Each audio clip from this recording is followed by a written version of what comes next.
रामपुरा गांव में एक किसान के घर में शालू नाम की एक बकरी रहती थी। उसके 3 बच्चे थे और वह सदैव उनके लिए चिंतित रहा करती थी। गांव से कुछ दूर एक बहुत ही घना जंगल था।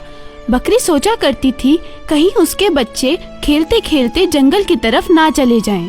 इस बात से चिंतित बकरी सदैव अपने बच्चों को यह समझाया करती थी कि कभी भी उस जंगल की ओर मत जाना। पर एक दिन बकरी के एक बच्चे ने किसान के एक बच्चे को चारा लाने वाले के साथ बात करते हुए सुन लिया।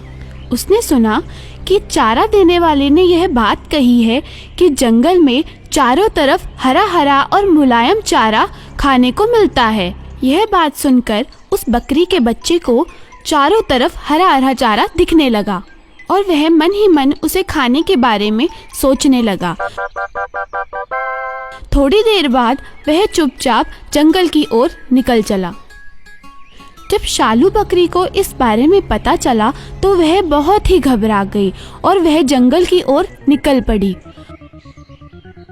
बकरी का बच्चा जंगल के अंदर पहुंचता है और उसे वहां पर 3-4 लक्कड़बग्घों ने घेर लिया।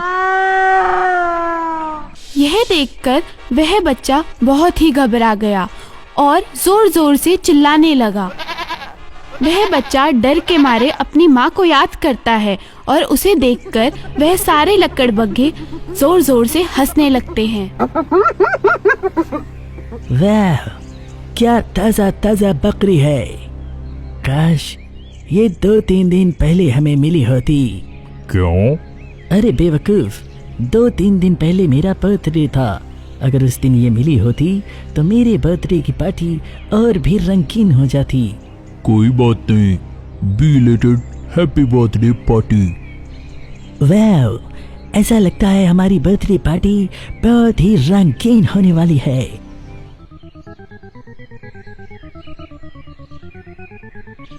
बस बस, ज्यादा हंसो मत वरना शेर राजा आकर तुम्हें खा जाएंगे। शेर राजा? क्यों? तुम्हें क्या लगता है मैं इसे यहाँ अकेला छोड़कर क्यों गई थी? क्योंकि शेर राजा ने मुझे ये कहा था कि मैं अपने बच्चे के साथ यहाँ से ना हिलूं जब तक कि वो यहाँ पर ना आ जाएं। और अगर तुमने मुझे या मेरे बेटे को खाने की कोशिश करी तो शेर राजा तुम्हें जिंदा नहीं छोड़ेंगे। अरे पर शेर राजा को कैसे पता चलेगा कि तुम्हें हमने खाया? तुम क्या शेर राजा को बेवकूफ समझते हो? इस जंगल के राजा हैं वो। उस तरफ देखो, हाथी राजा को हम पे निगरानी रखने के लिए यहाँ छोड़ गए हैं वो। सुना? पर अब अगर तुम चाहो तो हमें खा सकते हो। यह देखकर वह लक्कड़बग्घे डर गए और आपस में बातचीत करने लगे। अरे यार, हाथी राजा तो हमारे बारे में पता कर ही रहेगा। अरे यार, तो हम क्या करें? अरे यार, शेर के मुंह से निवाला लेने का मतलब है शेर के मुंह का निवाला बन जाना। अब हमें जल्दी से जल्दी यहाँ से निकलना चाहिए। लक्कड़बग्घे वहाँ से चले गए और उन्हें जाता देख बकरी अपने बच्चे को लेकर वहाँ से रफू चक्कर हो गई और अपने गांव की तरफ जाने लगी।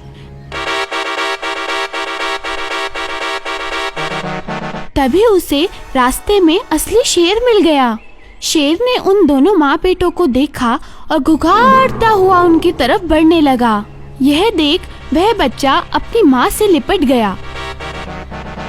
शेर यह देखकर जोर से दहाड़ने लगा और उनकी ओर कूद गया। तभी शालू डरती डरती शेर से कहने लगी, रुक जाइए शेरराज, वरना शेरनी रानी को गुस्सा आ जाएगा। अरे पर शेरनी कहाँ है? तुम बकरी अपने आप को शेरनी समझ रही हो? नहीं शेर राजा, मैं आपके शेरनी की बात कर रही हूँ। मेरी शेरनी? जी, आपको क्या लगता है मैं सुनसान जंगल में अपने छोटे से बच्चे को लेकर सैर सपाटे के लिए निकली हूँ? नहीं, मुझे शेरनी रानी ने यह आदेश दिया था कि जब तक मैं न आऊँ तुम अपने बच्चे के साथ यहीं रुकना।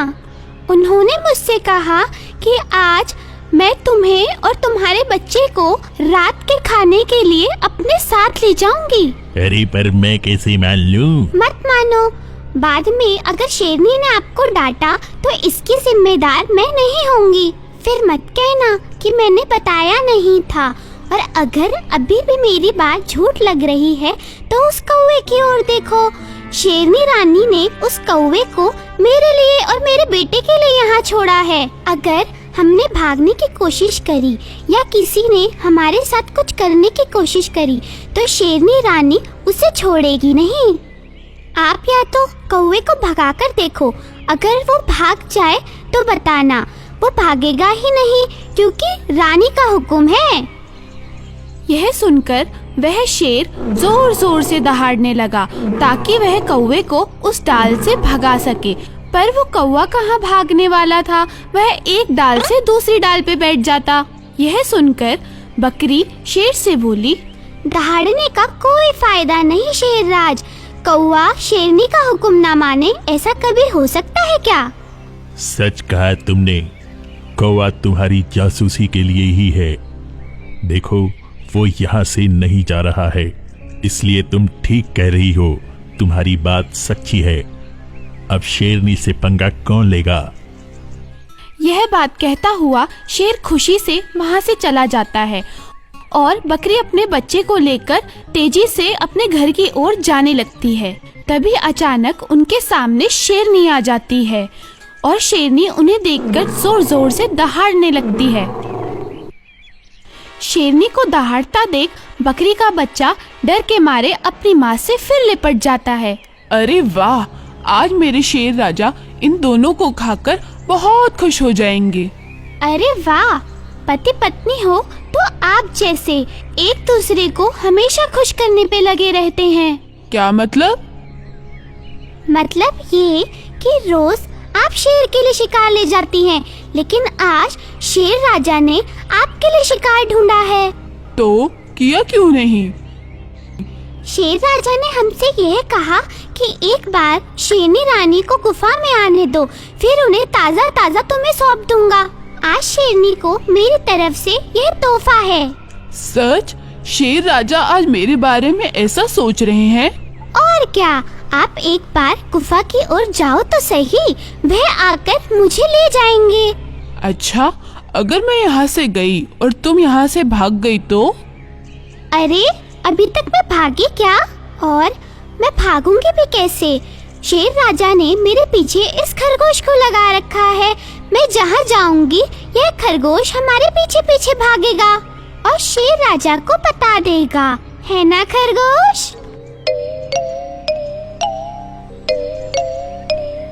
ये देखो, मेरी बात सुनते ही कैसे इस खरगोश के कान खड़े हो गए हैं। ठीक है, मैं अभी गुफा में जाती हूँ और शेर राजा को यहाँ भेजती हूँ। यह सुनकर बकरी यहाँ वहाँ देखती है और वहाँ से रफू चक्कर होती है। वह बकरी अपने बच्चे को वहाँ से लेकर गांव की ओर जाने लगती है।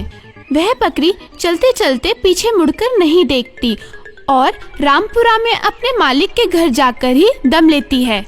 बकरी के बाकी बच्चे अपनी माँ और अपने भाई को देखकर बहुत खुश हो जाते हैं। माँ, तुम तो जंगल में गई थी। हम लोग डर गए थे कि अगर वहाँ तुम्हें कोई जंगली जानवर मिल गया तो।